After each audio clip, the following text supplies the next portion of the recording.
Welcome all the viewers to this lecture series of question and answer. आज सबसे पहला प्रश्न लेते हैं रवि रंजन जी का, जो लॉ स्टूडेंट्स हैं मुजफ्फरपुर से। उन्होंने पूछा है सबूत, अंग्रेजी में उसी को प्रूफ ब्रैकेट में लिखा है, और साक्ष्य ब्रैकेट में उन्होंने एविडेंस लिखा है, और इनमें क्या डिफरेंस है ये जानना चाहते हैं। सबूत तो हिंदी में सबूत जो है वो उर्दू का शब्द है, उसको हिंदी में प्रमाण बोलते हैं, अंग्रेजी में प्रूफ बोलते हैं। और साक्ष्य हुआ एविडेंस। तो ऐसे देखने में लगता है दोनों एक ही चीज़ है, लेकिन एक चीज़ नहीं है। ये हुआ प्रूफ, जो हुआ ये कोई फैक्ट है, it is a question of fact and it has to be proved by certain device. तो ये जो फैक्ट है वो प्रूव करने का जो तरीका है उसी को एविडेंस कहते हैं। जैसे रवि रंजन जी, आपका नाम रवि रंजन है, तो अगर आपको हम कहें कि what is proof that you are Ravi Ranjan, तो आप अपना कोई आइडेंटिटी कार्ड होगा आपके पास, कॉलेज का आइडेंटिटी कार्ड होगा, आधार कार्ड होगा, या जो भी आई कार्ड होगा, तो वो आई कार्ड जो आपके पास है वो आपका वो प्रूफ है, वो सबूत है, वो प्रमाण है आपके पहचान का। और जब आप प्रोड्यूस कीजिएगा, जैसे हमारे सामने अगर प्रोड्यूस कीजिएगा, तो आपने मेरे सामने साक्ष्य प्रस्तुत किया, तो जो act of producing the proof is called evidence. उसी तरह से जैसे कोई आदमी किसी का मर्डर करता है और उसके प्रमाण में वहाँ प्लेस ऑफ अकरेंस का जो फोटोग्राफ है या वहाँ का खून लगा हुआ मिट्टी है, वो सब लेबोरेटरी में जाता है और एक्यूज के खून से उसका मिलान होता है, डीएनए टेस्ट में मिलता है। तो खून लगी मिट्टी जो है वो प्रमाण है, वो सबूत है, प्रूफ है। लेकिन जब वो एग्जामिनर उसको एग्जामिन कर देता है और वो रिपोर्ट के रूप में आ जाता है तो वो प्रमाणित हो जाता है।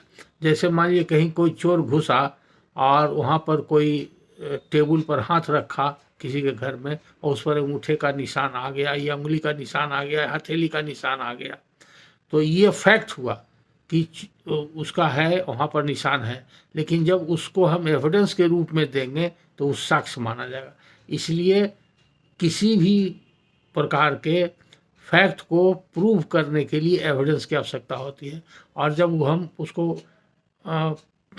प्रस्तुत कर देते हैं कि दैट समथिंग इज रियल, हम जो कह रहे हैं इसका यही प्रमाण है। अगर आप मैट्रिक पास है, आप कहते हैं कि हम मैट्रिक पास हैं, तो आपको हम कहें क्या प्रमाण है कि आपका मैट्रिक पास है, what is proof that you are matriculate, तो आप अपना मैट्रिकुलेशन का सर्टिफिकेट देंगे। तो मैट्रिकुलेशन का सर्टिफिकेट जो हमको देंगे, the act of producing that certificate और giving that certificate is called evidence. It means you have produced documentary evidence in support of the fact that you are a matriculate.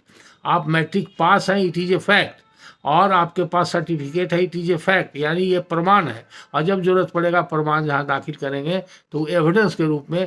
तो इसी तरह से evidence में दो तरह का एविडेंस होता है, ओरल एविडेंस और डॉक्यूमेंट्री एविडेंस, जो एविडेंस एक्ट में सारी बातें आई है उसके बारे में।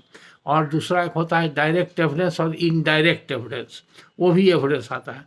तो एविडेंस में जो चीज़ आँख से देखा गया वो भी एविडेंस होता है, जो स्पर्श से अनुभव किया गया वो भी एविडेंस हो गया, कान से सुना गया वो भी एविडेंस हो गया।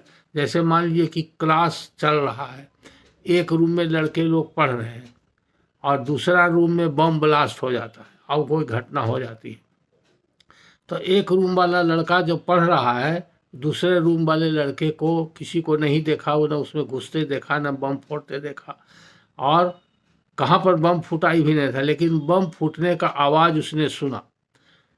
तो ये बम फूटा, इट इज ए फैक्ट, कि वहाँ फैक्ट। वो फैक्ट को कैसे प्रूव किया जाएगा, तो प्रूव किया जाएगा अगर वहाँ जाके देखा जाएगा, बम का अवशेष वहाँ पर पाया जाएगा, तो वो अवशेष खुद बताएगा, तो वो एविडेंस के रूप में वो बताएगा कि यहाँ पर बम फोड़ा गया है। और इसके प्रमाण में अगर कहा जाएगा कोई आदमी देखा है कि नहीं देखा है, तो अगर कोई आदमी देखा होगा आँख से किसी को बम ले जाते हुए या बम पटकते हुए, तो वो जो ओरल एविडेंस देगा, मुंह से बोलेगा, वो कहेगा हमने आँख से देखा और उसके सपोर्ट में वो बोलेगा कि हम ऐसा देखा, तो वो साक्ष्य हो जाएगा, वो एविडेंस हो जाएगा।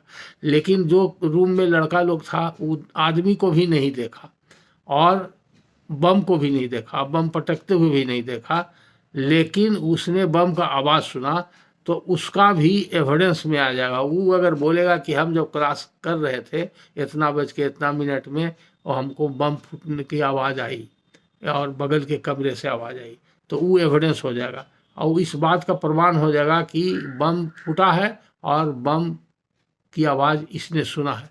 तो वो सुना हुआ डायरेक्ट एविडेंस है। सेक्शन 50 और एविडेंस एक्ट में जो एविडेंस डायरेक्ट होता है और जो एविडेंस इनडायरेक्ट होता है, यानी कि उसको कहते हैं चश्मदीद गवाह, आँख से देखा हुआ गवाह, वो हुआ डायरेक्ट एविडेंस। जो नहीं देखा उसको हियर से कहते हैं। लेकिन यहाँ पर ही डायरेक्ट एविडेंस, यहाँ पर सुन के ही एविडेंस दिया गया, तो ये डायरेक्ट एविडेंस है।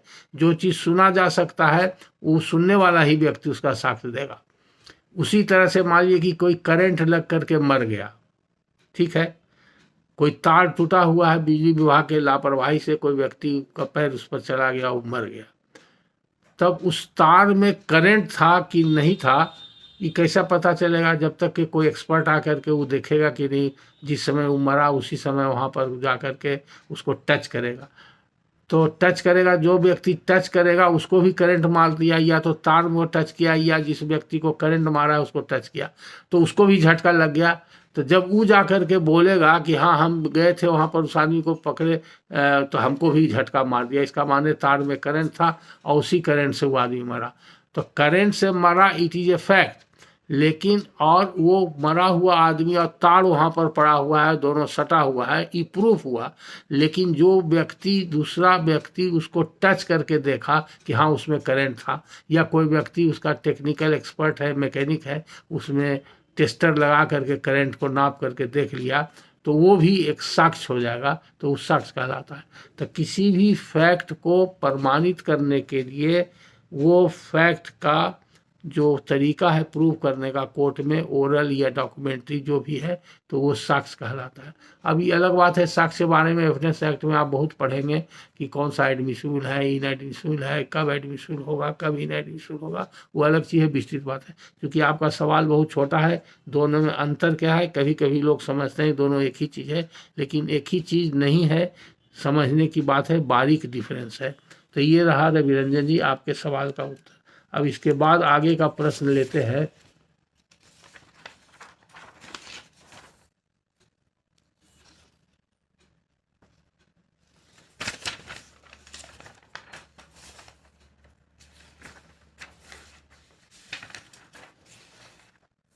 ये प्रश्न है, ये लगता है पहले का है, इनका जवाब नहीं दिया जा सकता था। त्रिभुवन तिवारी, अधिवक्ता, गोपालगंज सिविल कोर्ट से। इनका लिखित आया था व्हाट्सएप पर, उसका प्रिंट निकाला हुआ है और कई दिन पहले का है। हमारे ख्याल से पिछले लेक्चर में छूट गया था, इसलिए आज इनका हम प्रश्न का जवाब देना चाहेंगे। तो त्रिभुवन तिवारी, अधिवक्ता, गोपालगंज सिविल कोर्ट, इन्होंने लिखा है, खतियान में दादाजी ग्रैंडफादर के नाम से बकास्त वृत्त बेलगानी दर्ज है, उसका लगान निर्धारण कैसे होगा? क्या यह ब्राह्मणों के दिए जाने वाला नौकराना या वृत्ति भूमि है? हम लोग जमींदार नहीं थे, ब्राह्मण वृत्ति वाले थे। क्या इसका भी रहितीकरण कराना पड़ेगा कि सीधे डीसीएलआर या एडीएम के यहाँ मुकदमा करना पड़ेगा?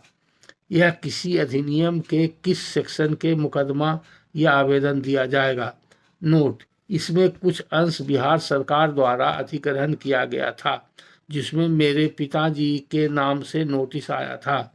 पैसा मिला कि नहीं, लेकिन नोटिस है। 1965-66 का है। पिताजी जीवित नहीं है, मेरा जन्म उस समय नहीं हुआ था, कृपया मार्गदर्शन कीजिए। त्रिभुवन तिवारी, अधिवक्ता, गोपालगंज सिविल कोर्ट। देखिए तिवारी जी, आपका प्रश्न बहुत सिंपल है और बहुत सही है, और इसके बारे में मेरा बहुत सा लेक्चर आ गया है। उन जमींदारी उन्मूलन के ऊपर है लेक्चर, और बकास के ऊपर भी लेक्चर है, और लगान निर्धारण के ऊपर भी लेक्चर है। तो जहाँ बकास की बात आ गई है तो मेरा बकास पर 6-7 लेक्चर है, सब लेक्चर में सब रूल वगैरह सब हम बता चुके हैं। और प्रश्नोत्तरी कार्यक्रम भी land law question and answer series है, उसमें भी बहुत लोगों ने इस तरह का प्रश्न पूछा है। फिर आप अगर चाहिए तो सब भी विस्तृत जानकारी के लिए खोल करके देख सकते हैं। चूँकि अधिवक्ता है तो आपको अपना भी नॉलेज चाहिए और क्लाइंट का भी आप काम करेंगे तो उसमें भी आपको लाभ होगा, अपना प्रॉब्लम का भी सॉल्यूशन होगा। अब जहाँ तक आपका पर्टिकुलर केस का सवाल है तो सबसे पहले ये जानिए कि बकास किसको कहते हैं। वकास कहते हैं कि जो जमींदार के कब्जा दखल की चीज़ है, जो जमींदार के खुद जोत आबाद में है, उसको बकास बोलते हैं। कास्त का मतलब होता है खेती की ज़मीन, जिसमें खेती बाड़ी होता है, खेती से संबंधित कार्य होता है, तो वो कास्त कहलाता है। और बकास या खुदकास्ट जमींदार की ज़मीन है, जमींदार जिसमें। तो आपका ज़मीन बकास कैसे हुआ, तो आप कहते हैं बकास वृत्तदार है। वृत्त माने होता है प्रोफेशन। तो ब्राह्मण का पेशा क्या है, पूजा पाठ करना।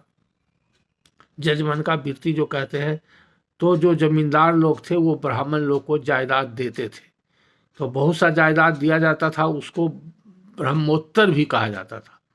ब्रह्मोत्तर ये सब ग्रांट होता था। ब्रह्मोत्तर जो ग्रांट होता है बीटी एक्ट में उसका प्रावधान है सेक्शन 181 में। तो ये ग्रांट हुआ, वो फ्री ऑफ रेंट दिया जाता था। तो चूंकि वो जमींदार के पास कोई बकास जमीन होगा और बकास जमीन को ही जमींदार ने आपके दादाजी को दे दिया, तो बकास जमीन का मालगुजारी नहीं लगता था। तो वो उसका जो मिल्कियत राइट हुआ, हकीयत मिल्कियत, प्रोप्राइटरी राइट, यानी कि उस ज़मीन के वो ज़मींदार ही थे। ज़मींदार ने अपने जगह पर उन्हीं को ज़मींदार बना दिया उस ज़मीन का, इसीलिए वो बकास रह गया। और खतियान में बकास इसीलिए दर्ज हो गया।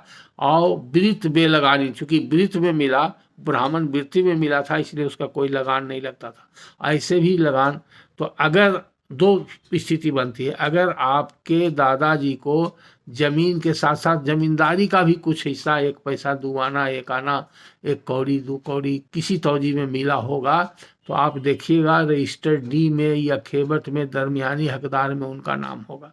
या खतियान का नकल लीजिएगा तो खतियान के नकल में जहाँ पर ऊपर में दाहिने तरफ खतियान में जमींदार का नाम रहता है और खेबट नंबर रहता है, तो उसके नीचे दरमियानी हकदार का रहता है, यानी कि बिरदार आपका है, दादाजी का नाम जरूर होगा उसमें।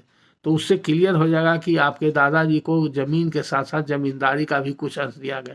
जैसे कि हम केस कर रहे हैं और किए हैं अरेराज मठ का। अरेराज मठ के जो महंत थे उनको बेतिया राज की तरफ से बहुत सा ज़मीन, सैकड़ों एकड़ ज़मीन दिया गया था। वो ज़मीन के साथ साथ ज़मींदारी भी दिया गया था, तो खुद ज़मींदार थे और उनको ज़मींदारी राइट दिया गया था और सब ज़मीन का बकास था और रिश्तेदार के रूप में ही था उनके पास। तो दोनों स्थिति में अगर ज़मीन बकास दर्ज है खतियान में और ज़मींदारी राइट आपको नहीं दिया गया, तो और चूँकि बेलगान था इसलिए ज़मींदार ने आपसे कोई लगान नहीं लिया और आपने कोई लगान नहीं दिया।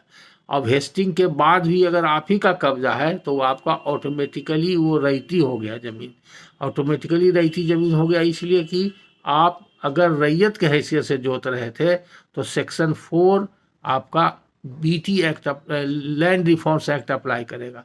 लैंड रिफॉर्म्स एक्ट में रैयती राइट के बारे में सेक्शन 4 कहता है, और जो मालिक का ज़मीन है, ज़मींदार का ज़मीन है, उसके बारे में सेक्शन 5, 6, 7 ये सब सेक्शन है। अगर उसका अपना मकान है या खेती का ज़मीन है या बाग बगीचा है या गोला है या और बिजनेस का है या कचहरी का है, उस सब के लिए अलग अलग सेक्शन है। लैंड रिफॉर्म्स एक्ट 1950 जिसके तहत ज़मींदारी का उन्मूलन हुआ, इसी एक्ट के तहत हुआ।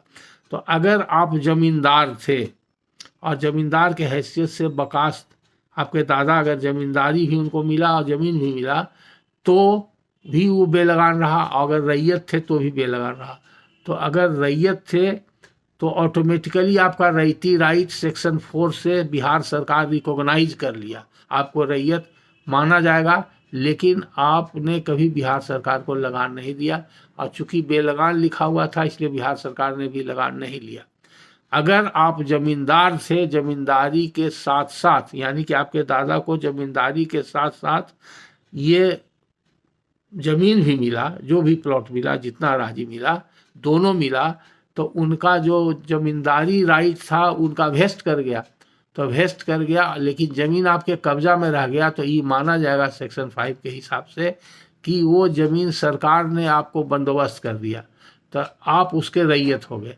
तो दोनों कैपेसिटी में, अगर आप रैयत थे, ज़मींदार ने आपको सिर्फ ज़मीन दिया था तो आप रैयत थे, बेलगान रैयत थे, बिना लगान वाले रैयत थे, तो भी वेस्टिंग के बाद आप रैयत रह गए, बिहार सरकार के अंदर भी बेलगान रह गए। अगर ज़मींदारी के साथ मिला ज़मीन, बकास ज़मीन, तो आप automatically by operation of law section 5 land reforms act के हिसाब से आप खुद उसके रैयत हो गए, अब बिहार सरकार ज़मींदार हो गई। तो दोनों स्थिति में आपके दादाजी को ये अधिकार था जमींदारी उन्मूलन के बाद बिहार सरकार में आवेदन देते। बिहार लैंड रिफॉर्म्स रूल्स में सेक्शन 5, 6 और 7 3 सेक्शन है, वो तीनों, आप चूंकि वकील है इसलिए तीनों सेक्शन बता दिए।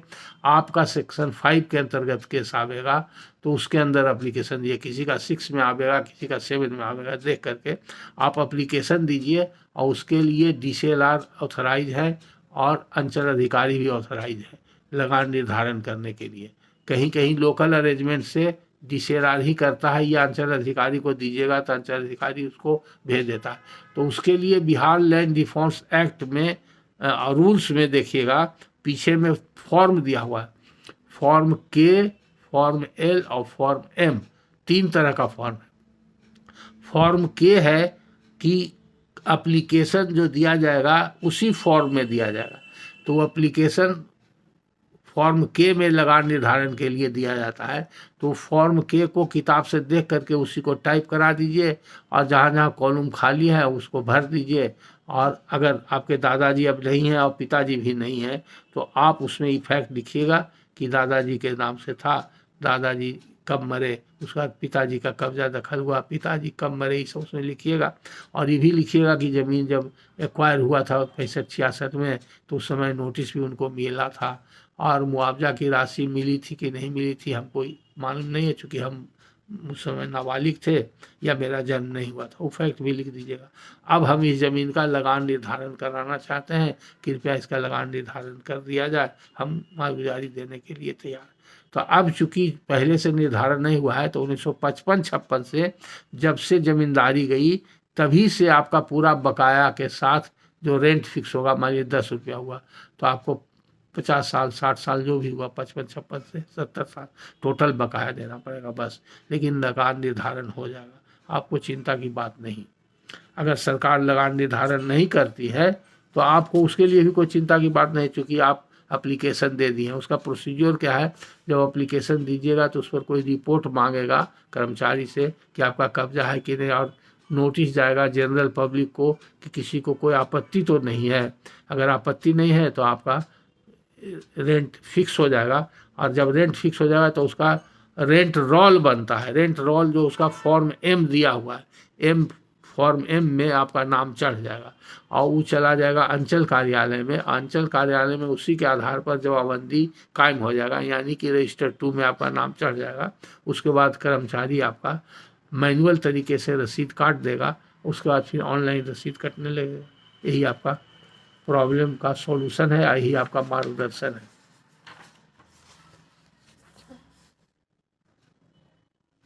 उसके बाद एक प्रश्न है राम निवास द्विवेदी, इन्होंने जो प्रश्न किया है ये तो टेक्निकल प्रश्न है और कानून से संबंधित है, और ये मेरे समझ से इन्होंने नाम तो नहीं लिखा था, व्हाट्सएप से हमने खोज करके पता किया है, तो हमको लगता है कि राम निवास द्विवेदी वकील है तभी ये सवाल पूछे हैं, कि जो वकील नहीं है उनको इस सवाल से कोई मतलब नहीं है।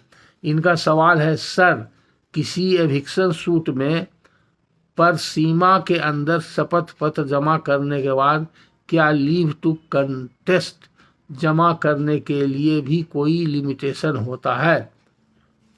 देखिए रामनिवास जी, हम आपको एडवोकेट समझ के ही टेक्निकल लॉ के हिसाब से जवाब दे रहे हैं। आपको खुद व्हाट्सएप पर अपना नाम के साथ एडवोकेट लिख देना चाहिए था और प्लेस ऑफ प्रैक्टिस भी लिख देना चाहिए था, तो अच्छा रहता। ठीक है, फिर भी हम आपको मान रहे हैं, चूँकि सवाल कोई वकील ही पूछ सकते हैं। तो आप उसको कब जरूरत पड़ता है, जब बीबीसी एक्ट में स्पेशल प्रोसीजर होगा। स्पेशल प्रोसीजर कब होता है, सेक्शन 14 में होता है। स्पेशल प्रोसीजर क्यों होता है, क्योंकि बीबीसी एक्ट में लिखा हुआ है कि अगर कोई मकान मालिक किराएदार को मकान या दुकान से खाली कराना चाहता है और उसमें उसका ग्राउंड है पर्सनल नेसेसिटी का, या अगर कोई फिक्स टर्म ऑफ लीज है, किराएनामा कोई नियत समय के लिए 1 साल 2 साल 5 साल 10 साल के लिए फिक्स टर्म ऑफ लीज है, किराएनामा का माने लीज ही होता है, और वो टर्म एक्सपायर कर गया, तो दोनों में से एक ग्राउंड अगर है या दोनों ग्राउंड है तो वो स्पेशल प्रोसीजर में होता है। अब स्पेशल प्रोसीजर क्यों बनाया गया, ये पहले कानून नहीं था, ये बाद में अमेंडमेंट हुआ कानून में, पुराना कानून में नहीं था। ये जब 77 में कानून बना तो उसमें ये आया अमेंड होकर के, अब बाद में फिर अमेंडमेंट हुआ 1982 में अमेंडमेंट हुआ।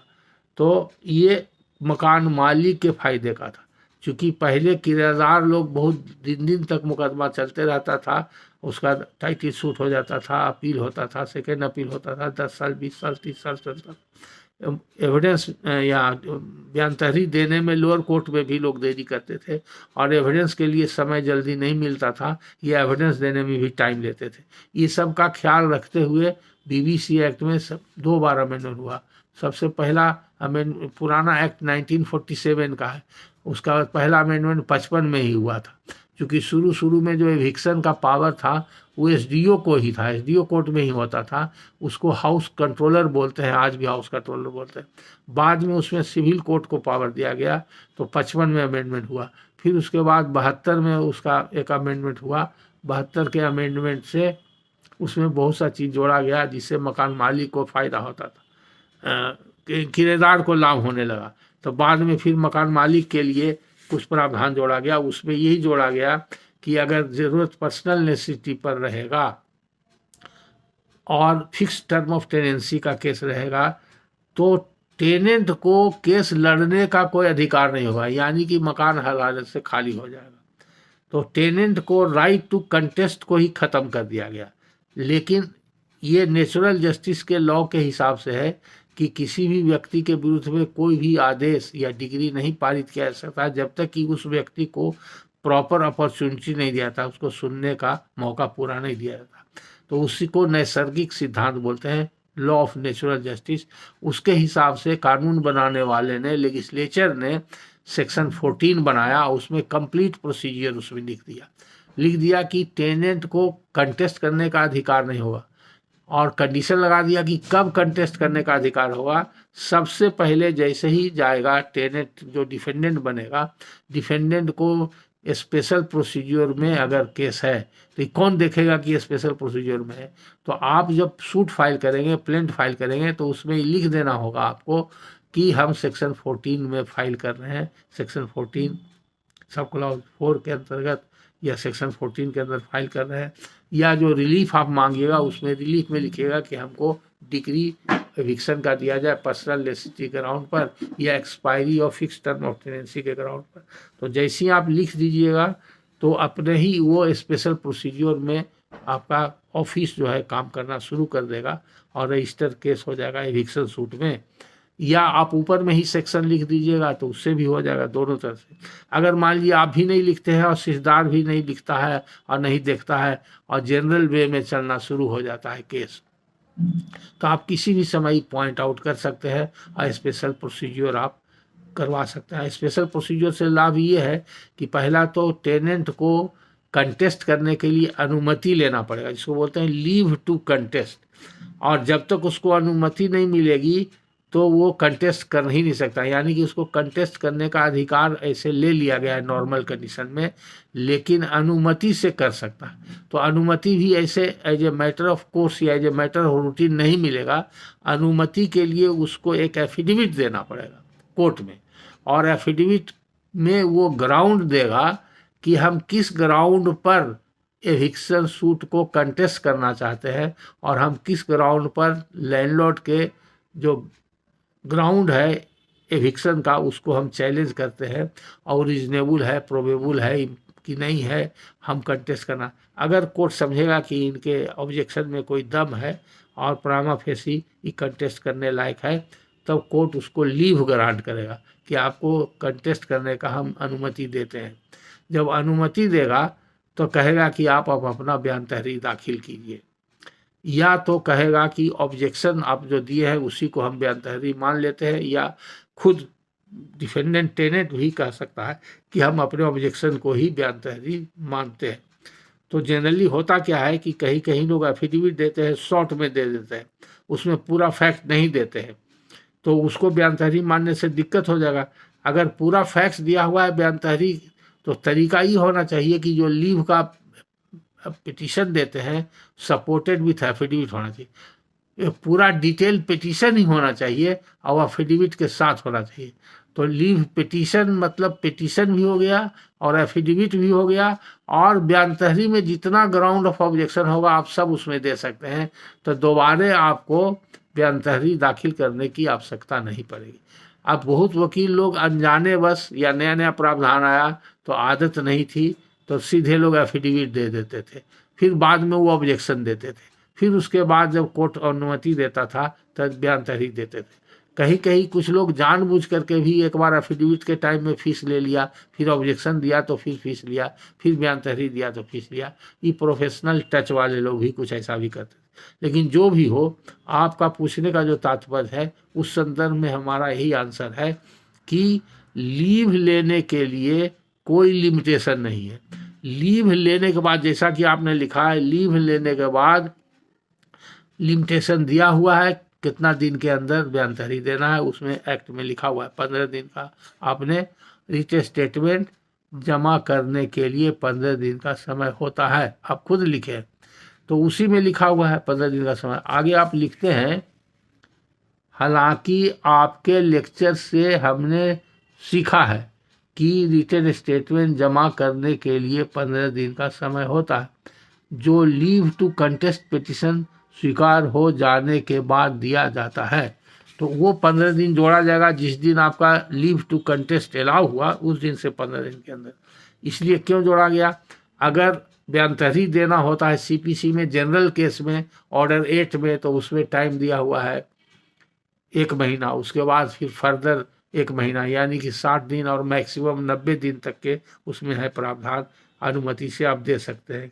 तो वो इसमें अप्लाई नहीं करता, इसमें 15 दिन का ही अप्लाई करता। लेकिन लीव लेने के लिए कोई पीरियड नहीं है। इसका मतलब ये नहीं कि आप साल भर के बाद 2 साल के बाद आइएगा, क्योंकि अगर ये पर्सनल नेसेसिटी पर केस है और जैसे ही आप अपीयर होते हैं वैसे ही अगर आप लीव का पिटीशन पहला दिन ही नहीं देते हैं तो कोर्ट प्रोसीड कर जाएगा आगे कि कोई लीव पिटीशन नहीं है, इसलिए अब एविडेंस पर केस चला जाएगा और तुरंत एक्स पार्टी डिग्री हो जाएगा। इसलिए ये रिस्क नहीं लेना चाहिए। जिस दिन आप अपीयर होते हैं ये ध्यान में रखना चाहिए कि उसी दिन हम लीव पिटीशन दे दें।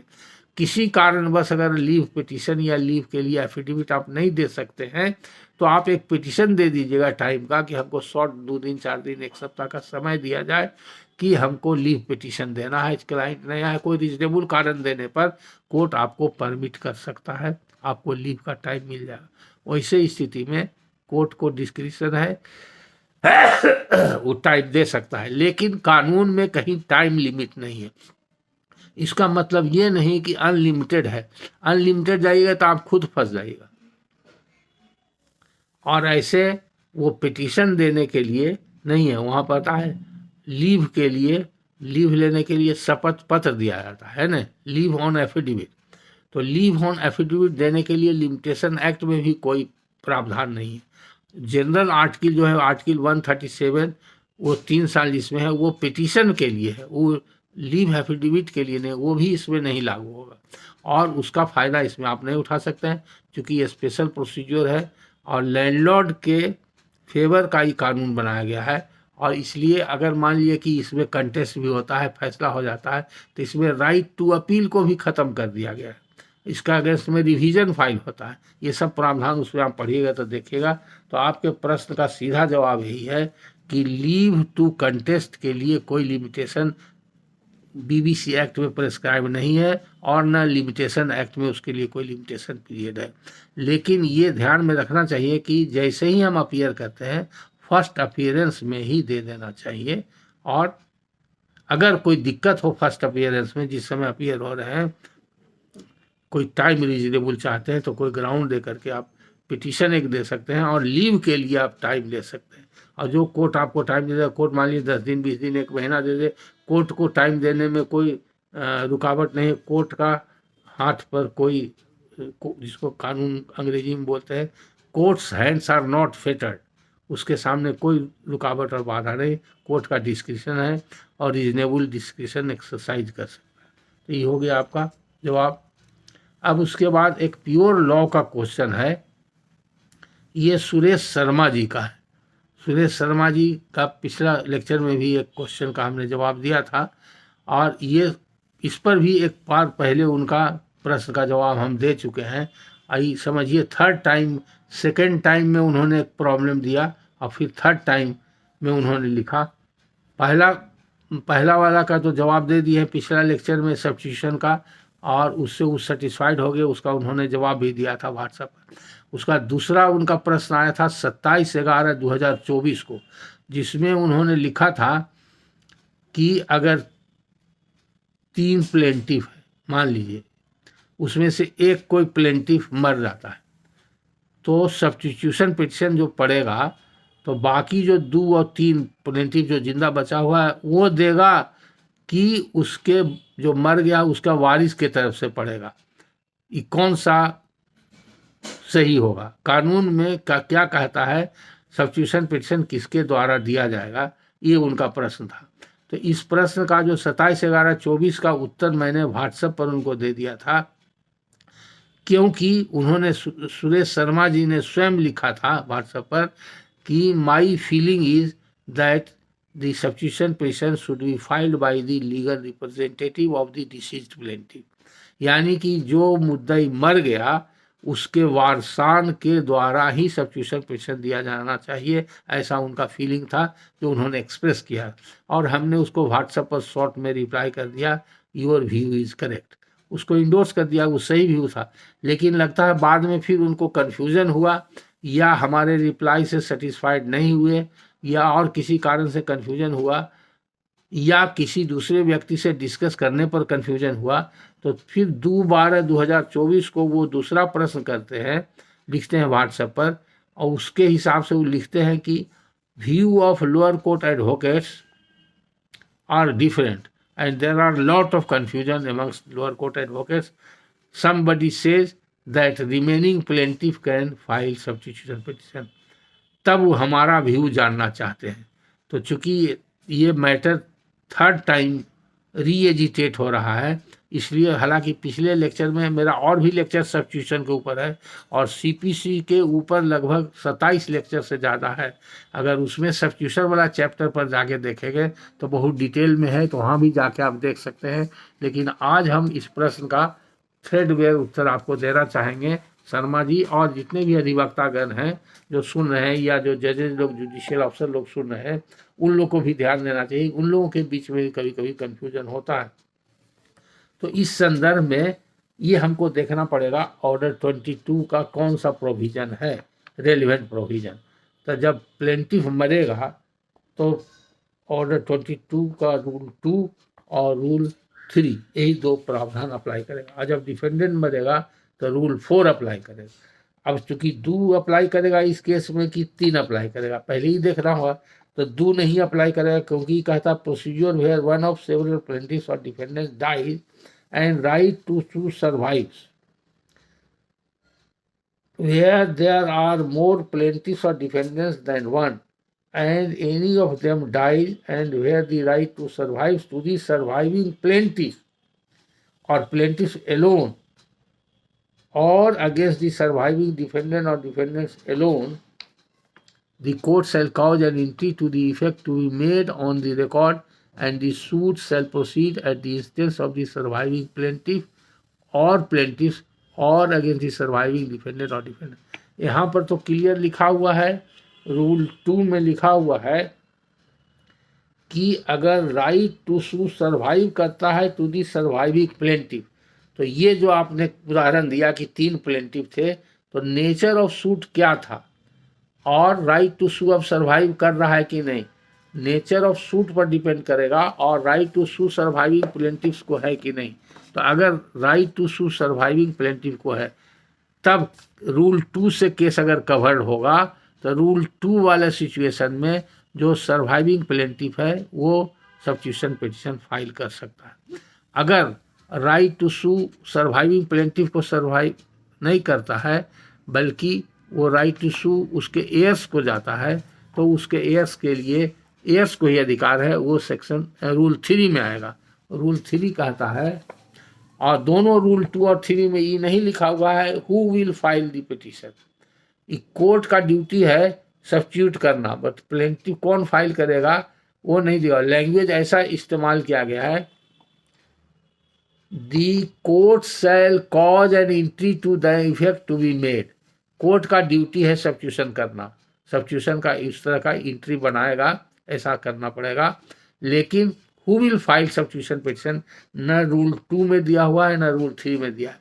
लेकिन इसके लिए इसी एनालॉजी पर और जो जजमेंट्स मिलेंगे और जो लॉ सेटल्ड है और जो इंटरप्रिटेशन ऑफ स्टैट्यूट का सिद्धांत है उसके हिसाब से देखा जाएगा।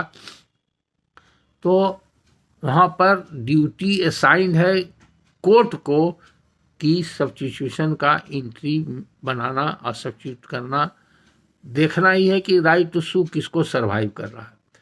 तो सर्वाइविंग प्लेंटिव्स को, अब उसको उदाहरण से अगर ऐसे नहीं समझते हैं तो उदाहरण से हम समझा देते हैं। जैसे मान लीजिए 3 आदमी प्लेंटिव है और तीनों का जो जॉइंट प्रॉपर्टी है और उस पर एक डिफेंडेंट है जो इनक्रोच करके मकान बना रहा है और तीनों मिल करके इनक्रोचमेंट रिमूवल का केस लाया है। तो तीनों का क्लेम जॉइंट एंड कॉमन है, इनसेपरेबल है। उसमें से अगर एक वो प्लेंटिव मर गया तो कोई फर्क नहीं, उसका सब्स्टिट्यूशन नहीं भी हुआ तो कुछ नहीं हुआ, राइट टू सू सर्वाइव कर रहा है। तो राइट टू सू सर्वाइव कर रहा है तो वो उसका इनक्रोचमेंट वो खाली करा सकता है। तो उसमें ये लोग प्लेंटिव दे देगा उसके बदले में पिटीशन, लेकिन पिटीशन वैसे कंडीशन में भी ये नहीं दे सकता है। इसलिए नहीं दे सकता है कि पिटीशन देने वाला आदमी किसी वकील को इंगेज करेगा तो 3 प्लेंटिव में से 2 प्लेंटिव जिंदा है, यानी कि तीनों प्लेंटिव के तरफ से एक वकील कोई थे मान लीजिए। तो 3 प्लेंटिव में एक प्लेंटिव मर गया तो उस प्लेंटिव का तो वकालतनामा टर्मिनेट कर गया। अब वो वकील साहब उस प्लेंटिव के बिहाफ में कुछ नहीं कर सकते हैं और 2 प्लेंटिव जो है वो दोनों प्लेंटिव को, प्लेंटिव नंबर 1 का जो मर गया उसका कोई वकालतनामा है नहीं, तो प्लेंटिव नंबर 1 के वारिस के तरफ से कौन पिटीशन फाइल करेगा। तो प्लेंटिव नंबर 1 के वारिस के तरफ से कोई वकील आएगा तो कोई नया वकील आकर के फाइल कर सकता है। और चूंकि वो प्लेंटिव है तो कोई आदमी को जबरदस्ती प्लेंटिव नहीं बना सकता। डिफेंडेंट बनाना तो हमारी मजबूरी है, कानून की बाध्यता है, क्योंकि हमको उससे रिलीफ लेना है या उसके अगेंस्ट में रिलीफ लेना है। तो अगर मान लिया डिफेंडेंट मर गया तो केस अवेट कर गया तो प्लेंटिव का केस खत्म हो गया, तो किसके अगेंस्ट में हम डिग्री, मरे हुए आदमी के अगेंस्ट में डिग्री को एक्सक्यूट नहीं करेंगे। तो इसलिए वहाँ पर डिफेंडेंट जब मर जाता है तो प्लेंटिव का उत्तरदायित्व बढ़ जाता है। लेकिन ऐसे केस में जहाँ पर कि प्लेंटिव का राइट टू सू सर्वाइव कर रहा है सर्वाइविंग प्लेंटिव को, वहाँ पर दूसरे एनालॉजी के हिसाब से जो एयर्स के तरफ से अगर सब्स्टिट्यूशन कौन होगा, ये दोनों प्लेंटिव का तो सब्स्टिट्यूशन उसमें होने का जरूरत है, क्योंकि वो तो ऑलरेडी रिकॉर्ड पर है, दोनों का जॉइंट एंड कॉमन प्रॉपर्टी है और कॉमन क्लेम है अगेंस्ट डिफेंडेंट है। तो बिना सब्स्टिट्यूशन किए हुए भी ये केस चल सकता है, इसमें अबेटमेंट का कोई सवाल नहीं होगा। अगर चाहता है इसमें सब्स्टिट्यूशन करना तो जो एक प्लेंटिव है उसका उसमें जो भी हक हिस्सा होगा, तीनों है हिस्सा भी शेयर नहीं बताए हैं, मान लीजिए कि इक्वल शेयर है या कम बेस है, तो उसका हिस्सा उसके वारिस को जाएगा। तो प्लेंटिव नंबर 1 जो मर गया डिसीज प्लेंटिव, उसका वारिस वकालतनामा देगा, तब ने वो जा करके प्लेंटिव, और हो सकता है उसका वारिस को नहीं लड़ना चाहता है तो उसको जबरदस्ती दूसरा आदमी उसके बदले में कैसे नाम जोड़वा देगा, वो वकालतनामा देगा ही नहीं, जाएगा ही नहीं। उसके बगैर मर्जी के, बगैर उसके सूचना के कोई व्यक्ति जो पहले से प्लेंटिव है या उस प्लेंटिव का जो वकील है, वो वकील को भी अधिकार नहीं है, जो बचा हुआ प्लेंटिव है उसको भी अधिकार नहीं है कि मरे हुए प्लेंटिव के वारिसान के तरफ से कोई पिटीशन फाइल कर सके। इस एनालॉजी के हिसाब से भी अगर रूल 2 का भी केस है तो प्लेंटिफ डिसीज्ड प्लेंटिफ के वारसान को ही कानूनन और सही तरीके से विधिवत तरीके से सब्स्टिट्यूशन पिटीशन वकालतनामा के साथ देना होगा। अगर यही केस रहता डिफेंडेंट का 2-3 डिफेंडेंट है, मर गया एक डिफेंडेंट, तो बाकी 2 डिफेंडेंट और 3 डिफेंडेंट का हो सकता है तीनों डिफेंडेंट का कॉमन ही केस हो और एक मर गया तो वो पार्शियल अवेटमेंट कर जाएगा, एक के अगेंस्ट में अवेट कर जाएगा अगर नहीं सब्स्टिट्यूशन होगा। तो वहाँ पर हमारी मजबूरी है कि हम उसके वारिस को पार्टी बनावे। तो हम वारिस को पार्टी बनावे तो उसके लिए उसको नोटिस जाएगा तो उसकी मर्जी है वो आएगा कि नहीं आएगा। अगर नहीं आएगा तो उसके अगेंस्ट में एक्स पार्टी होगा, बाकी के अगेंस्ट में कंटेस्टेड होगा। लेकिन अगर हम पार्टी नहीं बनाते हैं और प्रक्रिया नहीं अपनाते हैं ऑर्डर 22 रूल 3 के हिसाब से, तो हमारा सूट अवेट कर जाएगा, पार्शियल अवेटमेंट हो जाएगा। जब पार्शियल अवेटमेंट हो जाता है तो वही अगर कॉमन है, ज्वाइंट एंड इनसेपरेबल डिग्री है और कॉमन क्लेम है, कोई सेपरेबल नहीं है, तो अगर एक ही सूट में 2 तरह का कंट्राडिक्टी नहीं हो सकता। मान ली 3 डिफेंडेंट में एक डिफेंडेंट के अगेंस्ट में पार्शियल अवेटमेंट हो जाता है तो it will have impact upon the entire suit shell become incompetent and entire suit await कर जाएगा। ये सुप्रीम कोर्ट का जजमेंट है, आई सेटल प्रिंसिपल ऑफ लॉ है। तो ऐसे स्थिति में दोनों केसेज में शर्मा जी इस बात का ध्यान रखिए, आप किसी वकील से पूछे हो तो इस पर फिर जाके डिस्कस कीजिएगा जो हमारा लेक्चर सुनने के बाद, या आप खुद चिंतन कीजिएगा और देखिएगा कि किसी भी केस में रूल 2 में या रूल 3 में या रूल 4 में किसी भी हालत में जो सब्स्टिट्यूशन का उत्तरदायित्व है वो प्लेंटिफ का ही उत्तरदायित्व है, प्लेंटिफ ही सब्स्टिट्यूशन के लिए उत्तरदायित्व है। लेकिन प्लेंटिफ अगर मर गया है, डिफेंडेंट मरा है, तो प्लेंटिफ जो जीवित है, प्लेंटिफ का वकील प्लेंटिफ के बिहाफ से सारा काम कर रहा है, तो डिफेंडेंट में तो कोई प्रॉब्लम नहीं है। लेकिन प्लेंटिफ में ही प्रॉब्लम है, जैसा कि हमने कहा कि 2 में से 3 में से एक मर गया तो उसका वारिस आ गया था। हर केस में वारिस को ही वकालतनामा के साथ आकर के सब्स्टिट्यूशन पिटीशन देना चाहिए। अगर ऐसा नहीं दिया है तो कोर्ट उसको रिजेक्ट भी कर सकता है या टेक्निकल ग्राउंड पर रिजेक्ट कर देना चाहिए, क्योंकि उसका वकालतनामा तो है नहीं। तो बिना वकालतनामा के कोई किसी को कैसे रिप्रेजेंट कर सकता है। तो दूसरे सिद्धांत के हिसाब से भी ये पिटीशन मेंटेनेबल नहीं होगा। तो ये रहा शर्मा जी आपके प्रश्न का क्लारिफिकेशन। उसके बाद एक प्रश्न है हरिओम दास, 3/12/2024 को इन्होंने प्रश्न किया था। बहुत छोटा प्रश्न है इसलिए आज हम इनका प्रश्न को ले रहे हैं। ये क्या करते हैं और कहाँ से लिखते हैं इन्होंने नहीं लिखा है, लेकिन टिपिकल सवाल में पूछा है तौजी कब से चला आ रहा है। तो एग्जैक्ट डेट तो हम नहीं बता सकते हैं, लेकिन पहले तौजी क्या है ये आप ही समझिए। तौजी जानते हैं, तौजी का जन्म ही हुआ जब से जमींदारी प्रथा आया, तब से चौधरी। और जमींदारी प्रथा कब आया? जब परमानेंट सेटलमेंट बना, बंगाल कोड आया 1793 से। तो 1793 से आप मान के चल सकते हैं। और उसके बाद 1793 के बाद ही सर्वे वगैरह हुआ। 1800 कुछ में 1700 कुछ में भी कहीं सर्वे हुआ है। तो उसके बाद सर्वे की प्रक्रिया हुई तो जमींदार लोग का जो खाता बना वो तौजी कहलाया, रैयत का खाता बना वो खतियान कहलाया, खाता नंबर कहलाया। तो तौजी नंबर आप मान के चलिए 1793 से है, जब बंगाल कोड आया, जमींदारी सिस्टम आया, या उसके बाद पहली बार जहाँ सर्वे हुआ जिस इलाका में, अलग अलग इलाका में अलग अलग समय में सर्वे हुआ, तो सर्वे के समय से तौजी चला रहा है। आज के तारीख में तौजी का कोई रेलिवेंस नहीं है। पुराना डॉक्यूमेंट में तौजी मिलता है और आज नया डॉक्यूमेंट वही डीड राइटर लोग लिखता है रजिस्ट्री कचहरी में, तो उन लोग भी तौजी नंबर दे देता है, कोई दे देता है पुराना, लेकिन उसका इरेलीवेंट है, अब देना कोई जरूरी नहीं है। और कौन सा नया जो कातिब है, डीड राइटर है, होशियार है, उन लोग तौजी के जगह पर बिहार सरकार लिख देता है, तौजी बिहार सरकार लिख देता है। तो कारण क्या है कि अब तौजी रहा नहीं, बिहार सरकार ही अब जमींदार है, तो सीधे उसका बिहार सरकार का तो कोई नंबर है नहीं। पूरे बिहार प्रांत में जितना भी जमीन है सबका जमींदार बिहार सरकार है।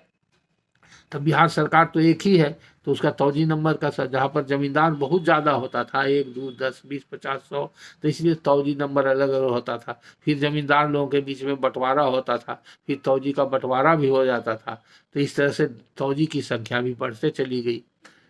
अब उसके बाद का प्रश्न है पुष्कर शर्मा बिहटा से, ये तो बहुत लंबा चौड़ा कई बार प्रश्न लिखे हैं, बहुत दिन से वीडियो नहीं आया है, तो इन्होंने आशंका जाहिर किया है कि स्वास्थ्य कैसा है, कुशल क्षेम है। धन्यवाद पुष्कर शर्मा जी, आप इतना लंबा चौड़ा प्रश्न पूछते हैं, आपका प्रश्न में स्पेशल अटेंशन देना पड़ेगा, आपको बहुत ज़रूरी है। तो आप तो बिहटा में रहते हैं, नज़दीक में हैं, तो आप कभी भी समय लेके मेरे पास आ जाइएगा, तो आपका जितना भी समाधान है, शंका समाधान एक ही बार हो जाएगा, राय मशवरा सब आपको मिल जाएगा, सारा कागजात के साथ आइएगा।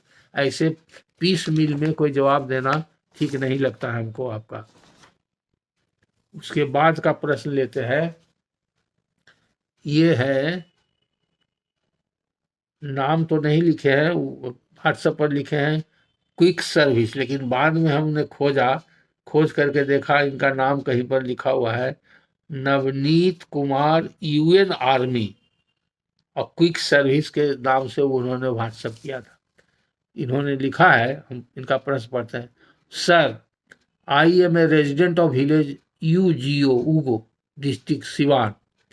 My father had got settlement of a गैर मजरूआ मालिकान plot 501 of खाता number 153 described as गड्ढा from जमींदार in my village Ugo, थाना number 282, अंचल Raghunathpur, void and unregistered hukamnama in 1942. In the year of 1971-72, the settlement was challenged by some villagers and matter finally reached for adjudication before the learned commissioner Muzaffarpur. The title was reconfirmed in favor of my father by the learned commissioner of Tirhut division. The OP was government of Bihar. Since 1942, the land is in our possession and Jamabandi continued unabated. Regular receipts have been issued.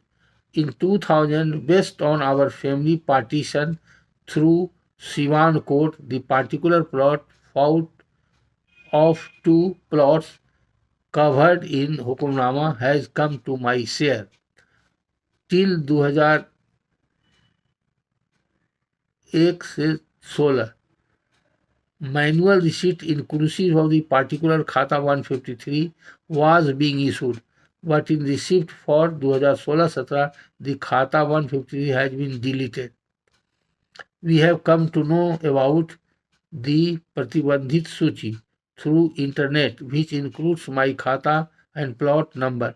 I have no intention to sell the land and have developed it into a green bagicha. Sir, I need a copy of government order to ascertain the fact behind deletion and take remedial measures. Shall be grateful to have your kind support. Have the source to download the copy, read mode. देखिए, आप समझते हैं कि वकील जो होता है पीर बवर्ची भिस्तिक है, सभी बीमारी का इलाज यहाँ पर है। ऐसा कोई जादुई पुड़िया मेरे पास नहीं है। हम हाई कोर्ट के वकील हैं, हम आपको कानूनी कुछ मार्गदर्शन दे सकते हैं। कोई प्रॉब्लम है तो उसका लॉ में क्या सॉल्यूशन है ये बता सकते हैं। ये कोई कानूनी मुद्दा है तो उसको समझा सकते हैं। आपको नकल लेना है और कहाँ से नकल लेना है, कहाँ से मिलेगा ऑर्डर, ये आप वहाँ पर लोकल जा कर के ऑफिस में पता कीजिए। जहाँ से ये ऑर्डर निकला है वहाँ से पता कीजिए। आपका तो कोई खास प्रॉब्लम है नहीं, आपका चीज़ है सही है, आप कब्जा में रहिए। खाता नंबर नहीं है तो खाता नंबर से कुछ नहीं होता। बिना खाता नंबर के प्लॉट नंबर आपका सही है, अराजी सही है, चौहद्दी सही है और आपका कब्जा सही है तो सही, ठीक है। जो करना हो आप कीजिए, कोई दिक्कत नहीं। अगर आपके ज़मीन पर कोई जाता है, कोई गड़बड़ करता है तो न्यायालय से आपके पक्ष में ही आदेश होगा, इसलिए आपको घबराने की कोई बात नहीं।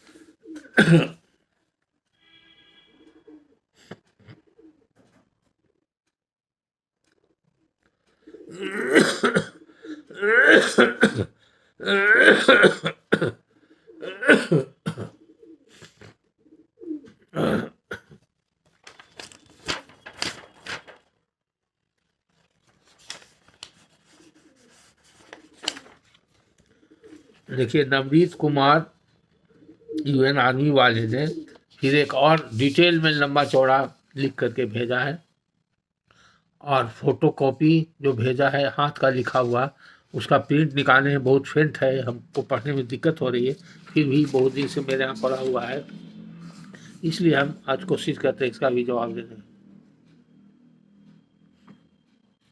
सर को मेरा प्रणाम। आखिरी प्रश्न, राम और श्याम वो जमींदार थे, दोनों का आपस में रिश्ता चचेरे चाचा भतीजा का था।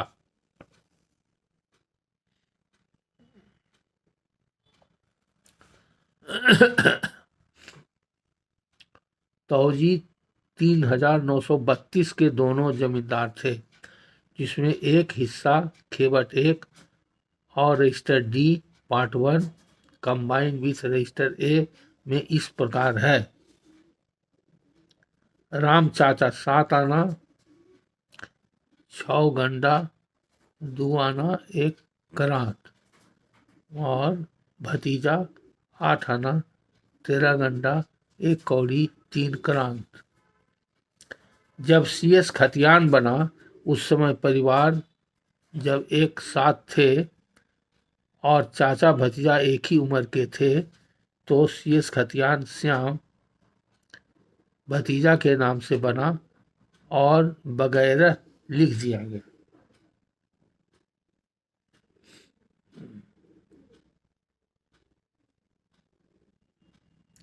उसके बाद जब जमींदारी उन्मूलन हुआ तो राम चाचा ने अपना वेस्टिंग रिटर्न भरा और उसको 7 आना 6 गंडा 2 आना 1 करांत का रसीद दिया गया। मतलब जमाबंदी में 522 डी जमीन चढ़ा के दिया गया।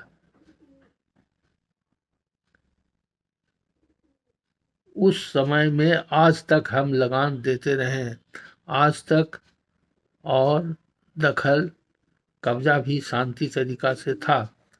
अच्छा, श्याम भतीजा जिसके नाम से CS खतियान बना, उसके उत्तराधिकारी अपने हिस्से का रेंट फिक्सेशन भी नहीं कराए हैं। अब उनके उत्तराधिकारी को वो CS खतियान मिला है जिसमें उनके पूर्वज का नाम है, श्याम का और वगैरह है। तो उनका कहना है कि हमारे पूर्वज का नाम है और तुम्हारे पूर्वज चाचा थे, इसलिए इस खतियान में तुम्हारा मतलब राम का कोई हिस्सा नहीं है। और फिर दबंगई से हमारे इस 522 डी जमीन जोत लिया है। अभी हमें क्या करना चाहिए? जब जमीन जोत लिया है तो आपको सिवा सिविल कोर्ट में सिविल सूट फाइल करने के कोई उपाय नहीं है। जितना बात आप लिखे हैं ये सब बात अपने वकील साहब को बताइएगा और इससे संबंधित जो भी कागजात है वो सब दिखाइएगा। आपका केस पक्का है, आपका केस सही है, आपका जीत होगा। आपको कोर्ट में अगर आप बेकब्जा हो गए हैं, जबरदस्ती कब्जा नहीं कर सकते हैं या कब्जा करने के लिए जाइएगा तो झगड़ा झंझट होने की संभावना है। उससे आप बचना चाहते हैं, आप UN आर्मी लिखते हैं। अब UN आर्मी का पूरा नहीं हमको समझ में आ रहा है, UN आर्मी का मतलब क्या हुआ? यूनाइटेड नेशन आर्मी में है क्या? UN आर्मी लिखे हैं। अब पारो भूटान, अब भूटान में है, जो भी हो। तो आप जो है आर्मी मैन हैं तो आपके लिए उचित होगा कि आप जहाँ पर हैं अपने कमांडेंट के थ्रू जिला कलेक्टर को भी एप्लीकेशन भेज सकते हैं सब बात। तो आपके ज़मीन पर से उसको पुलिस बल के द्वारा कुछ कार्रवाई करके हटा के कब्जा आपको दिला दे सकता है। ऐसा कानूनी प्रावधान नहीं, लेकिन जनरली आर्मी वाले को ये मदद करता है, उसके लिए कुछ प्रावधान है, कलेक्टर के यहाँ भी उसकी व्यवस्था है। या आपका जो आर्मी लोग का रिटायर्ड आर्मी मैन का यूनियन है ऑफिसर्स लोग का, जिला स्तर पर उससे संपर्क कीजिए। राज्य स्तर पर तो वो जो है रिटायर्ड आर्मी वाले को या आर्मी वाले को लीगल मैटर में वो लोग मदद करते हैं उसके थ्रू। अगर वो आपका संभव है, वो आसान तरीका है, वहाँ लिखा पढ़ी करने के बाद कुछ कार्रवाई होती है प्रशासनिक स्तर पर, तो आपको लाभ मिल जाएगा, कब्जा आपका मिल जाएगा, बाकी कागज सही है। अगर उसमें दिक्कत है तो आपको सिविल कोर्ट में टाइटल सूट फाइल करना पड़ेगा, डिक्लेरेशन ऑफ टाइटल और रिकवरी ऑफ पोजीशन का, जो आपको वकील के पास जाना पड़ेगा। वकील साहब आपका केस दायर करेंगे। यही आपका पूरा प्रॉब्लम का सॉल्यूशन है, यही क्वेश्चन का आंसर है। ठीक है, आपने आइंदा से इस तरह का हाथ से लिखा हुआ इतना फेंट नहीं भेजिएगा, इसमें बहुत दिक्कत होता है हमको पढ़ने में, और मेरा समय भी बर्बाद होता है, और मशीन से प्रिंट निकालने में एक बार दो बार तीन बार में हम बिगड़ते हैं, स्टाफ पर कैसा फेंट निकाला है तो दोबारे तिबारे भी निकालना है, तो उसका भी टाइम बर्बाद हुआ और wastage of paper and money दोनों हो जाता है। इसलिए इस बात का ख्याल रखिए। हम बराबर कहते हैं कि शॉर्ट क्वेश्चन पूछिए, और टाइप रिटेन अगर हो, अच्छा हो, टाइप किया हुआ हो, तो अगर शॉर्ट रहेगा व्हाट्सएप पर आप अपना उंगली से ही टाइप कर सकते हैं, या अलग से अगर आप टाइप राइटर पर करवा लीजिए, बाहर में टाइपिस्ट से करवा लीजिए, उसका PDF में भेज दीजिए तो ज़्यादा अच्छा रहेगा। या अगर बाहर पेपर पर टाइप करवाए हैं तो उसको स्कैन करके भेज दीजिए तो पढ़ने में आसान रहेगा, फिर हम प्रिंट भी निकालेंगे तो आसान रहेगा। अब एक प्रश्न है, मुरलीधर चौबे, नाम तो इन्होंने नहीं लिखा है, इनका प्रश्न भी हमको समझ में नहीं आ रहा है, फिर भी हम मुरलीधर चौबे जी का प्रश्न का कुछ उत्तर देने का प्रयास करते हैं। उन्होंने जो व्हाट्सएप पर लिखा है उसको हम पहले पढ़ते हैं। सर, आर्टिकल 39B पे सुप्रीम कोर्ट के कंस्टिट्यूशन बेंच का जजमेंट आने के बाद लैंड सीलिंग एक्ट पर क्या प्रभाव होगा? उसके बाद फिर लिखते हैं, क्या गवर्नमेंट इस एक्ट के अकॉर्डिंग अभी भी प्राइवेट लैंड को लेकर लोगों में बांट देगी? पहली बात तो यह है कि आप highly technical and pure technical question पूछे हैं, इसमें कॉन्स्टिट्यूशन का भी मैटर है, फिर सुप्रीम कोर्ट के एक जजमेंट का मैटर है। सुप्रीम कोर्ट का जजमेंट का आपने कोई रेफरेंस नहीं दिया है, तो इससे लगता है अगर आप मुरलीधर चौबे आप वकील हैं तभी ऐसा क्वेश्चन पूछ सकते हैं। अगर आप वकील नहीं है तो आपको हमारे बताने से भी नहीं समझ में आएगा, तो आपको हम क्या बतावें। तो सीधा सीधी यही है। अब लैंड सीलिंग एक्ट बोलते हैं, लैंड सीलिंग एक्ट में दो तरह का है। एक लैंड सीलिंग एक्ट है जो प्रियम्पशन का होता है, जिसको हक सफा बोलते हैं, उसमें लैंड सीलिंग एक्ट कहते हैं उसको, सीलिंग एक्ट के तहत केस होता है सेक्शन 16 में।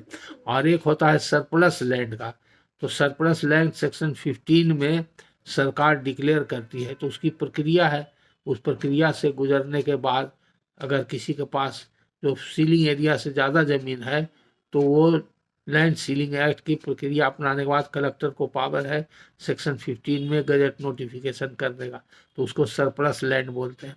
अब सरप्लस लैंड जो होता है वो सरकार में वेस्ट कर जाता है ऑटोमेटिकली, और जब वेस्ट कर जाता है तो उस ज़मीन को सरकार लैंडलेस पर्सन को पर्चा के द्वारा बंदोबस्त करती है। ये अधिकार है, ये कानून आज भी इंटैक्ट है। सुप्रीम कोर्ट के जजमेंट के हिसाब से ये कानून ख़त्म नहीं हुआ है, लेकिन आप कह रहे हैं कि क्या आज भी गवर्नमेंट किसी के ज़मीन को ले लेगी, प्राइवेट ज़मीन को ले लेगी? ऐसा नहीं है, ऐसा आशंका क्यों है? आप किसी के ज़मीन को सरकार सीलिंग एक्ट में नहीं ले सकती है। सीलिंग एक्ट में जो रैयत के पास सीलिंग लॉ के हिसाब से, सीलिंग का मतलब समय सीमा, अधिकतम जमीन रखने की समय सीमा निर्धारित है, उसी को बोलते हैं सीलिंग। वो जहाँ पर इरीगेटेड जमीन है तो 15 एकड़ है, नॉन इरीगेटेड है तो 18 एकड़ है, कहीं 30 एकड़ है। तो class 1, class 2, class 3, class 4, 5, 6, 6 class तक का जमीन है, क्लासिफिकेशन किया हुआ है नेचर ऑफ लैंड के हिसाब से, तो उसके बाद सब जगह ज़मीन का अधिकतम सीमा निर्धारित है। और एक जो रैयत होता है उसका डेफिनेशन भी दिया हुआ है, एक family, husband wife and 3 minor children मिला करके एक फैमिली को एक यूनिट माना गया है।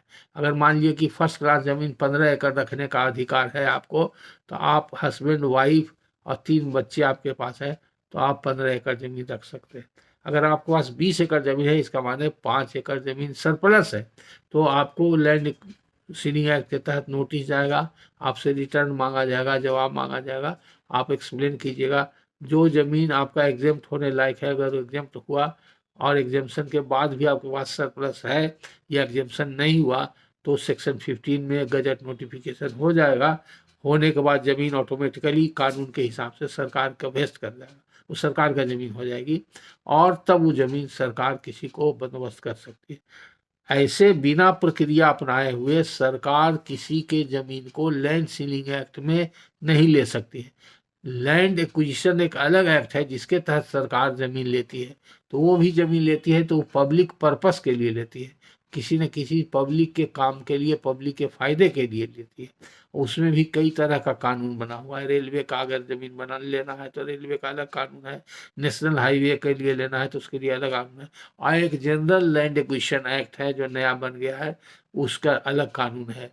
तो उसके हिसाब से उसमें कानूनी प्रक्रिया अपनाना पड़ता है और उसके हिसाब से उसमें मुआवजा देना पड़ता है। और अगर नहीं देता है मुआवजा तो क्या करना होगा। तो आगे हमारा लेक्चर सीरीज पर बहुत सारे लोगों का लैंड एक्विजिशन का मेरे पास प्रश्न आया हुआ है। अब बार बार लोग रिक्वेस्ट कर रहे हैं कि लैंड एक्विजिशन पर एक विस्तार लेक्चर दीजिए। पिछले लेक्चर में भी हमने कहा था कि हम सभी एक्ट पर, लैंड एक्विजिशन के जितना एक्ट है उस पर 6, 7, 8 जो भी लेक्चर हो, छोटा छोटा, ज़्यादा बड़ा लेक्चर होने से भी बोरिंग हो जाता है, सब लोग नहीं सुन पाते हैं 1 घंटा, 1.5 घंटा, 2 घंटा का लेक्चर। तो कोशिश करेंगे 30 मिनट, 40 मिनट का एक लेक्चर हो जाए। सभी एक्ट पर अलग अलग वो धारावाहिक के रूप में 1, 2, 3, 4, 5, 6, 7, 8 पार्ट में जितना भी हो, तो सभी एक्ट पर जितना भी प्रावधान है उसको अच्छी तरह से सिंपल भाषा में समझा देंगे, ताकि हर एक रैयत को, हर एक इंसान को, हर एक सिटीजन को, हर एक आदमी को ये समझ में आ जाए कि सरकार उसकी ज़मीन कब ले सकती है, कैसे ले सकती है, अगर ले लेगी तो हमको क्या करना है, मुआवजा कैसे लेना है, मुआवजा लेने का क्या तरीका है, कहाँ से लेना है, अगर कम दिया जा रहा है तो मुआवजा कैसे बढ़ाया जाएगा, अगर सरकार ने खिलाफ आदेश कर दिया तो उसका अपील कहाँ होगा, उसका न्यायिक प्रक्रिया क्या है, ये सब सारा बात उसमें लेक्चर में रहेगा, ताकि आम आदमी उसका लाभ उठा सके। और बहुत सारे प्रश्न जो मेरे यहाँ आते रहते हैं खुदरा खुदरी, उस सब का समाधान एक लेक्चर सीरीज में हो जाएगा। इसलिए आप जब तक के अगला लेक्चर नहीं आता है आप लोग इंतजार कीजिए, फिर अगले लेक्चर में मिलेंगे। आज का समय हो गया, इसलिए आज हम अपना लेक्चर यहीं पर समाप्त करते हैं। धन्यवाद।